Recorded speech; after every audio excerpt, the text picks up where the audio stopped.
Hello friends, नमस्कार। Welcome back to my channel. आप देख रहे हैं हिवाड़े सर चैनल। तो आज देखने वाले 8th और 9th स्टैंडर्ड के लिए निबंध। तो टॉपिक है सैनिकाची आत्मकथा। तो चलो शुरू करेंगे। मी एक भारतीय सैन्यातील एक सेवानिवृत्त सैनिक आहे। मातृभूमीच्या रक्षणासाठी खूप वेळा दुश्मनांशी 2 हात करून लढलो। स्वतःच्याच पराक्रमाच्या घटना आठवतो तेव्हा माझाच मला अभिमान वाटतो। आज तुम्हाला सांगतोच माझी कथा। मी अगदी लहान होतो तेव्हापासून मी एक आकांक्षा जपली होती। मला देशाचे सैनिक व्हायचे होते। सैन्यामध्ये मोठे अधिकारी होऊन मला परमवीर चक्र मिळवायचे होते। ते स्वप्न माझ्या नेहमीच ध्यानीमनी असे। त्यामुळे मी 12वी उत्तीर्ण झाल्यानंतर NDAत जाण्याची इच्छा व्यक्त केली। तेव्हा मला कोणीही विरोध केला नाही।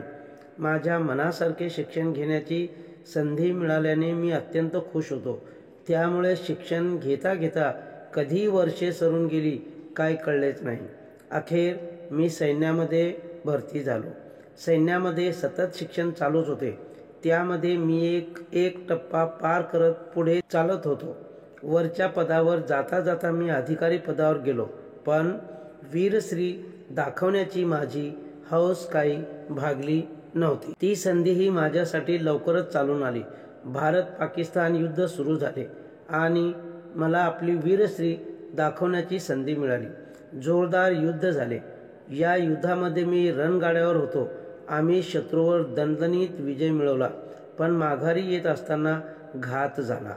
शत्रूने पेरलेल्या भूसुरुंगावर माझा पाय पडला आणि दूरवर फेकला गेलो। काय घडतंय हे समजण्याच्या आधीच माझी शुद्ध हरपली। शुद्धीवर आलो तेव्हा मी एका रुग्णालयात होतो। जवळजवळ महिनाभराचा काळ उलटून गेला होता। पण जाणीव आल्यावर कळले की आपण आपले दोन्ही पाय गमावले आहेत। मला तो धक्काच बसला। आता सर्व संपले। आता आपण परत रणभूमीवर जाऊ शकणार नाही। हीच गोष्ट माझ्यासाठी फार वेदनादायक होती। पण मी सैनिक होतो। निराशा झटकून टाकली। स्वतःला या धक्क्यातून लवकरच सावरले। मी कोणताही गुन्हा केला नव्हता। मी माझ्या देशासाठी लढताना माझे दोन्ही पाय गमावले होते हे खरे, पण माझ्या मातृभूमीला विजय मिळवून दिला होता। मग माझ्या मनाशी निश्चय केला। माझ्यासारखेच अनेक अपंग मला आजूबाजूला दिसत होते। कोणी देशासाठी लढताना, कोणी समाजकार्य करताना अपंग बनला होता, तर कोणी तीव्र अपघातामुळे, तर कोणी जन्मताच अपंग झाला होता। मग माझ्या मनाने उभारी घेतली। मी अपंगांसाठी एक संस्था सुरू केली आणि त्यांच्यासाठी मदतीचा हात पुढे केला। त्यांना स्वावलंबी करण्याचा प्रयत्न केला। अपंग करू शकतील असे व्यवसाय शोधले। माझ्या कामात यश मिळायला लागले तसे माझे काम वाढतच गेले। पुढे अपंगांसाठी विविध कार्यक्रम आयोजित ठिकठिकाणाचे अपंग एकत्र आले। हळूहळू या कामाचा गाजावाजा झाला व आज राष्ट्रपतींनी माझा सत्कार केला।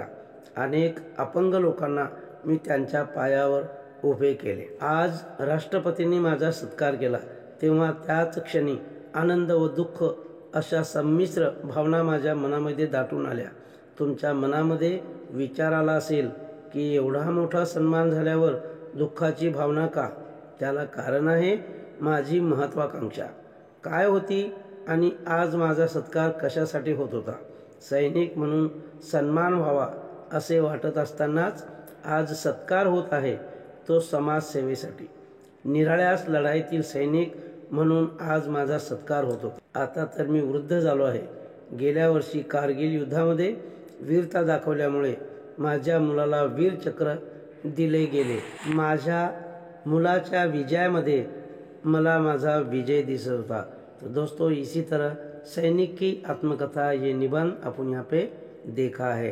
आप अगर मेरा वीडियो फर्स्ट टाइम देख रहे हैं तो कमेंट ज़रूर करना है, लाइक करना है और उसके साथ में अपने दोस्तों में शेयर भी करना है ताकि आपके साथ में आपके दोस्तों का भी फायदा हो जाए। Thank you.